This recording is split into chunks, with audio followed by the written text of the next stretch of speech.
Nous, chez Holicare, pour accompagner des personnes qui sont en épuisement professionnel, on va agir sur différents axes. Il y a à la fois tout ce qui va être de l'ordre du symptôme et de la diminution du symptôme,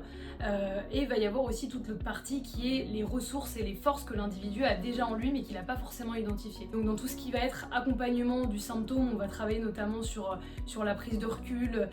sur la capacité à ne plus tomber dans la spirale infernale des ruminations, sur la capacité à apprendre à dire non, à s'affirmer, à préserver son énergie. Et puis après, on a tout ce travail aussi qui va permettre à l'individu de se sentir à nouveau davantage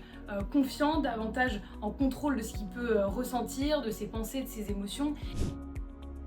Aux personnes qui hésiteraient un petit peu avant de se lancer dans un parcours Holicare,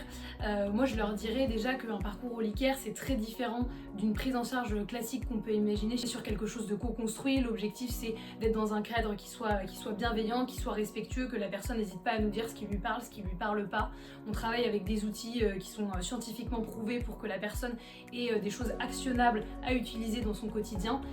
Et donc ça peut vraiment permettre d'aller vers un mieux-être rapidement, et en plus puisqu'on est sur une prise en charge holistique, on va vraiment venir couvrir tous les pans de la santé de l'individu, tant sur le plan mental que sur le plan physique. Mon petit conseil à donner aux gens sur la gestion des émotions, ça va être d'aller à l'inverse de ce qu'ils auraient tendance à faire quand ils ressentent des émotions fortes, c'est-à-dire prendre la fuite et essayer de la mettre sous le tapis, mais au contraire de rentrer davantage en contact avec l'émotion et d'être plutôt dans une optique d'accueil, parce qu'on se rend compte en psychologie que la clé de la gestion émotionnelle c'est l'acceptation. Plus je cherche à résister à une émotion, plus elle va rester sur le long terme, et donc d'essayer d'entretenir un rapport un petit peu autre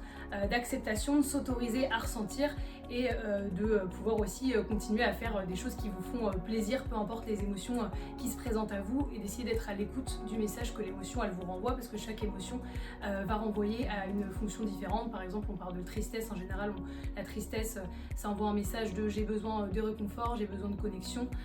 là où par exemple la colère on va être dans quelque chose de beaucoup plus moteur, de passage à l'action, donc de pouvoir aussi prêter attention aux messages que les émotions vous renvoient.